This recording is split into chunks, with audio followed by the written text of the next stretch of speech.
Hello friends, welcome back to my channel. Friends, आज हम बात करेंगे म्यूचुअल फंड के बारे में। आज हम देखेंगे कि मेरे पोर्टफोलियो में कितने फंड की मेरी एसआईपी चल रही है मंथली, और कौन कौन से फंड है मेरे पोर्टफोलियो में, कितने कितने अमाउंट से एसआईपी चल रही है। ठीक है। सो चलिए स्टार्ट करते हैं वीडियो को बिना कोई देरी किए। सो फ्रेंड्स, आपको मैं बता दूं कि मैं जीरोधा कॉइन के थ्रू जो है म्यूचुअल फंड में इन्वेस्ट करता हूं। ठीक है। सो ये मेरा जीरोधा कॉइन का अकाउंट है। और अगर आप चेक करोगे तो आप देख पा रहे होगे कि मंथली मेरा 25K का इन्वेस्टमेंट चलता है। ठीक है। मंथली मैं 25K इन्वेस्ट करता हूँ इन म्यूचुअल फंड। एंड अगर हम देखें so total 9 SIP, 9 mutual fund में अभी मेरा जो है इन्वेस्टमेंट चल रहा है 25,000। ये मैंने डाइवर्सिफाई किया हुआ है 9 म्यूचुअल फंड में। सो अगर हम देखें कौन कौन से म्यूचुअल फंड हैं, सो अगर हम देखें, सो हमारा सबसे पहला जो म्यूचुअल फंड है, जैसे आदित्य बिरला का सन लाइफ का डिफेंस इंडेक्स फंड है। देन इन्वेस्को इंडिया का स्मॉल कैप है, बंधन का स्मॉल कैप है, पराग पारिक का फ्लेक्सी कैप है। और अगर हम इसमें अमाउंट देखें तो मंथली अमाउंट अगर हम देखेंगे आदित्य बिरला के इंडिया डिफेंस फंड में, इसमें 1000 का अमाउंट है पर मंथ।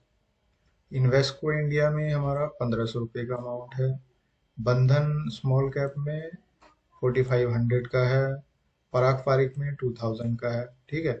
सो मैंने एक्चुअली डाइवर्सिफाई किया हुआ है टोटली अपना पोर्टफोलियो। अगर हम देखें तो स्मॉल कैप दो म्यूचुअल फंड है मेरे पास, और इस टाइप से अगर मैं देखूं फ्लेक्सी कैप भी दो है मेरे पास, एक मिड कैप है, एक मैंने ऑलरेडी आपको बताया कि जो डिफेंस है इंडेक्स फंड है वो है मेरे पास। देन एक मैंने गोल्ड एंड सिल्वर का फंड लिया हुआ है मोतीलाल ओसवाल का। और एक मेरे पास कोटक का मल्टी कैप फंड है। और फ्लेक्सी कैप ऑलरेडी बता दिया, मेरे पास दो फ्लेक्सी कैप हैं एक्चुअली, HDFC का फ्लेक्सी कैप एंड पराग पारिक का फ्लेक्सी कैप। और एक मेरे पास फंड है HDFC का बैलेंस एडवांटेज फंड, जिसमें कि डेप्ट का एलोकेशन रहता है। सो इस टाइप से मैंने जो है अपना फंड जो है अपना पोर्टफोलियो डाइवर्सिफाई किया हुआ है। और अगर हम अमाउंट को चेक करें फ्रेंड्स, तो मैं आपको दिखा देता हूँ। जैसे HDFC बैलेंस एडवांस फंड में है 2000 का अमाउंट है। फ्लेक्सी कैप में HDFC में 4000 मंथली है। कोटेक में 2000 है।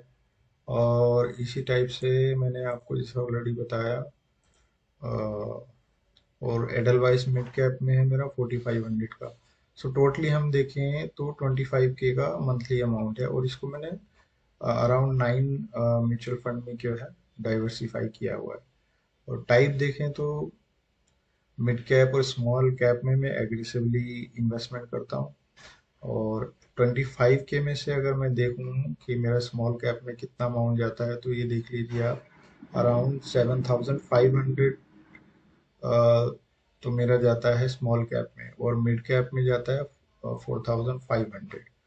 सो अराउंड 12,000, अप्रोक्स 50% जो है मेरा अमाउंट जो है ओनली और only small and mid cap में जाता है। सो मेरा एक्चुअली जो लॉन्ग टर्म व्यू है, इसलिए मैं स्मॉल कैप और मिड कैप में बहुत ज़्यादा इन्वेस्ट करता हूँ। सेकेंडली, मैंने हेज करने के लिए गोल्ड एंड सिल्वर फंड लिया हुआ है। एंड साथ में मेरा फ्लेक्सी कैप, मल्टी कैप, ये और जो है डेफ्ट फंड भी है। फ्लेक्सी कैप में मैंने दो फंड लिए हुए हैं। अगर आप देखो, पराग पारिक का जो फ्लेक्सी कैप फंड है, ये एक्चुअली यूएस मार्केट में भी इन्वेस्ट करता है। सो मैंने इसलिए इसको भी अपने पोर्टफोलियो में ऐड किया हुआ है। और HDFC फ्लेक्सी कैप ये डोमेस्टिक इन्वेस्टमेंट करता है इंडिया के अंदर ही, बट बहुत अच्छा फंड है। और पराग पारिक भी बहुत अच्छा फंड है एक्चुअली फ्लेक्सी कैप का। सो इसलिए मैंने दो फ्लेक्सी कैप लिए हुए हैं। सो इस टाइप से मेरा टोटल पोर्टफोलियो है, और अराउंड 25K का जो है मेरा इन्वेस्टमेंट है हर मंथ का।